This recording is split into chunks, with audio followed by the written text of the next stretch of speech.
you with us is Barangay Ginebra head coach Tim Cone. Coach, congrats.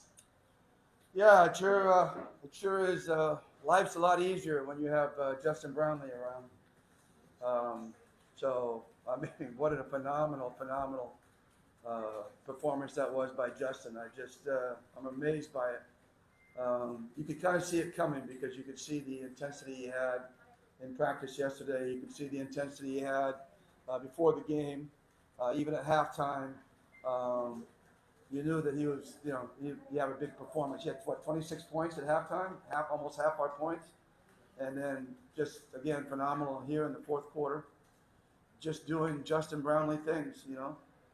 We've been seeing that we've had the pleasure of seeing that for what, 5 conferences now or 6 conferences, and um, just every time he comes, he just amazes me even more and more. He's a phenomenal player, and most people won't know this because you don't get to know him personally. But you know what? Honestly, and this is said a lot, but this is really true of Justin. He's a better person than he is player. I mean, he's just a tremendous person. Kind, humble. That's just amazing. And like I said, life is a lot easier when he's around. Coach, playing short-handed for most of the conference, how proud of you of these guys now you reached the finals? Well, we came from the number 6 seed, and we barely got to the number 6 seed. We had to win 3 of our last 4 just to get to the 6th seed. And we had that bad stretch where we lost 4 games in a row to really tough teams. You can list them: Moralco. First of all, the 2 teams over there we lost to, Magnolia and Moralco, and then we followed up with Talkatex and San Miguel. So it was like a murderer's row, and we didn't perform the way we wanted to perform. And I remember being real down at that point. We were real down and kind of questioning ourselves. But I think the leadership took over. LA and Joe and a bunch of guys, they got together, and we decided to put it away and just move forward. And here we are in the finals. We never would have thought it back then during that 4-game losing streak that we would reach the finals. So yes, we are very proud of what these guys did, and they had many reasons to quit at certain points of the conference to get discouraged, but they kept battling all the way through. And then we played without Stanley. That was that's number 1 excuse if you don't do well. Oh, we didn't have Stanley. And then in the playoffs, oh, we didn't have Japan. So just excuses that we could have used and they could have used, the players, and they didn't. Next man up. Joe played a great series. Played a smart, really intelligent series. He wasn't scoring 20 points and getting 50 rebounds like Japet, but he was playing very intelligently. And then everybody else just contributed in their way. Christian stood. I'm going to say stood and stand, but Christian got just really raised the level of his game and just played the perfect role for us. He didn't try to do too much. He didn't try to do. He stayed within himself. He played to his strengths, and that's what a really veteran, smart player will do. And so we really appreciate what Christian has done for us. And again, we all go back to Justin. But this is our 3rd finals appearance in 4 conferences. So I think we're all really proud of that as well. We didn't play the last bubble very well, and we were all disappointed in that. But thankfully, we've come back strong again. So hats off to the guys. Coach, can you talk about Jeff Chen's performance, 20 points in his close-up game?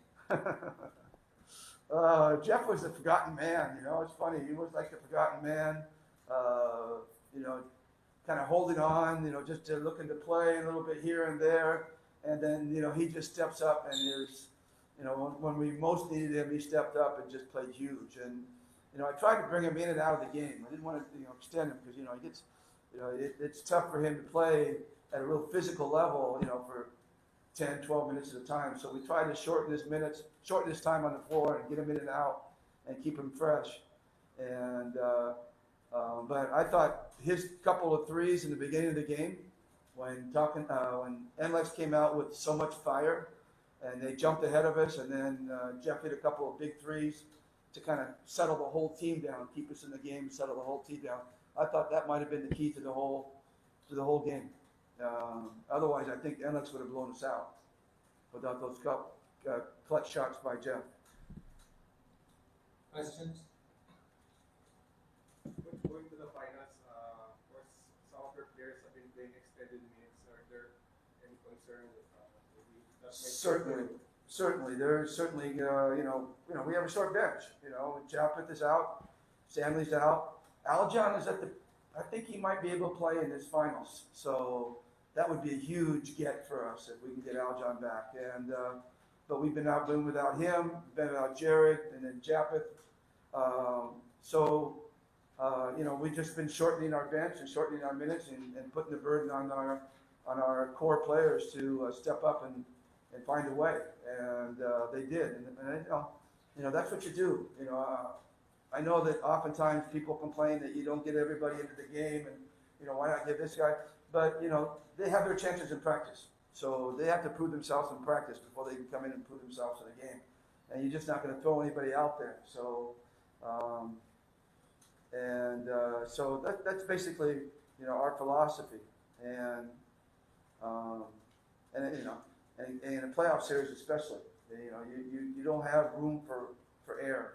You don't have room for someone to go out and play a bad 3 or 4 minutes, and then suddenly you lost the game and you're behind the series and whatever. So you go out with the guys and you just ask them to reach deep, and they really reached deep, our core guys. Depending on what happens here, I guess we don't play until Sunday or maybe Wednesday. It depends on this game. So, any other extra time we can get would be good for us. I'm not going to say we're cheering for Magnolia today, but we wouldn't mind a Magnolia win to make them go into a game 5. It would be amazing if we end up playing Morocco again. We seem like we just ram into them in the finals every time we get there. So, what's this? Be like the 4th straight or 4 out of 5 finals appearances with them. So, and of course, either that or Manila Classico. So, take your pick, and neither of them are very good. So, but we don't know. We'll just wait, and I'll go out and watch the first half of this next game, and my wife is going to be angry because she has to hang out some more and watch the game. But that's the problem with the coach's wife. So I'll go out there and do some initial scouting live, and then get home and watch the video. Any more questions? Coach, how was the past few process after making that? LA's a bet. I just had no concern for him. We just kind of ignored the whole thing. We didn't really talk it out. We just pretended like it never happened, and we just moved forward. And I know it had to be a real difficult thing for him, at home by himself or with his wife, discussing it, people saying stuff about it.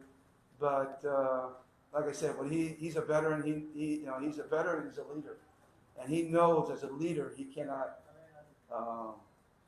He cannot dwell on that. He has to move forward to get his teammates to move forward. That's what you do as a leader. You move forward.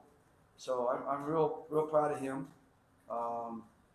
You guys, he was like, I think he was plus 15 in that game, in game 3. I think the next highest was like plus 7. So he was plus 15. So he was having a great game, and then a couple of things bad happened to him at the last. So everybody remembers that, but don't remember the plus 15. So I had no worries. I'm sure some people had no worries, but I'd known LA for so long. I knew he'd get right through it and move on. Good question, though. What's the thought of playing in the finals with the crowd finals? Well, we've had, when we were, I'm just looking, I'm sorry, I'm just thinking about it for a moment. I'm remembering that shot of Justin with that huge crowd, and then I remember going to Philippine Arena and having 50,000+ people when we played Morocco in the finals. we had to earn the game here, so the people were at work, so we didn't get the full crowd. But if we had played the second game, I'm sure we would have had a full crowd. So I think they're going to come. I think they're going to come, and I think they're going to be incredibly entertained. And by Justin and the group, I think they're going to be entertained. And I mean, Justin's playing in the kind of thing that you look back and for me, I remember watching a game, going live and watching Billy Ray Bates play, and as a young kid, and that's still indelible in my mind, watching, being able to say I was there with Billy Ray Bates, and so, and this is what, 30, 40 years later. But, this is the time. You watch Justin Brownlee, you'll be able to say, hey, I watched Justin Brownlee, just like, I watched Billy Ray Bates, and it's the new generation. So take advantage of it while you can. Come see him. He's not going to be here forever, but you're going to be able to tell your family, your friends, your cousins, everybody that you watched Justin Brownlee play, and that's going to be a special thing. Coach, your thoughts on the two possibilities, playing Meralco for the fourth time in the last 5 Governors Cup finals, but with a different import and like Chris Boquero there, and the other possibility, a first Manila Clasico finals in 25 years. Well, we have no choice in the matter. We don't have any control over who we play. I think obviously both are going to be incredibly exciting. I think Meralco is going to be incredibly motivated. Imagine, playing this for the 4th time or 5th time or whatever, and Magnolia, is in a Manila Clasico. There's, it's going to create so much attention, they're both really tough. We've had our battles with Meralco, and every time we have a Manila Clasico, it's a big deal. So lately in the recent games, we have not played well against either team. So they've handled us pretty easily. So we've got to figure out. We're still shorthanded. We don't know. We expect Japeth to come in at some point of the finals, but we don't know when. And I'm hoping Aljon will be ready in game 1 or 2, but we're still going to be shorthanded no matter what, and so we're still going to have a great challenge in front of us, whoever we play. With no more questions, that ends our posting interview. Thank you all. All right.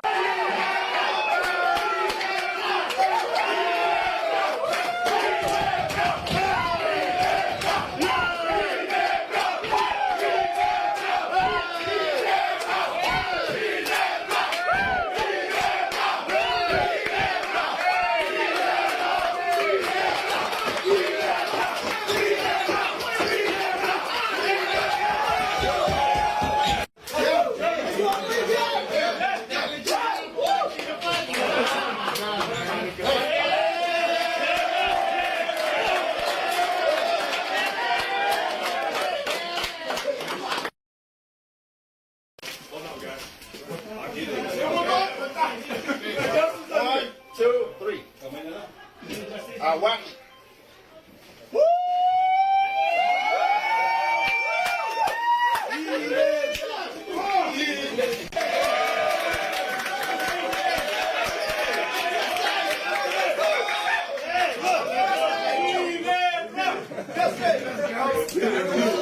In the front, Chris. Let Chris be in the front. Did I miss something? What I miss? Come on. Point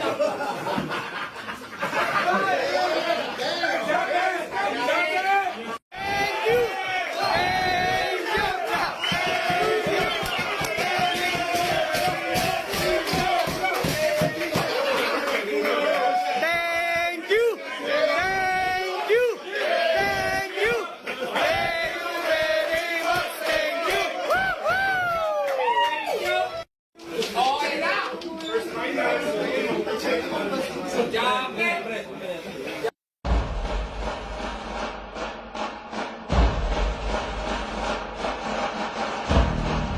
Maghingal ka lang, may oras pang natitira.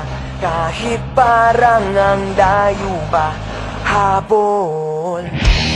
Kung harangan ka man, sumalakay man mga bantay, lahat kami maghihintay.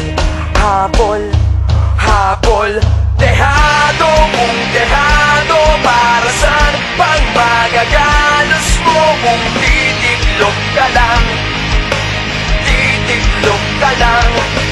Matalo kung matalo, huwag ka sanang magkakamali. Subukan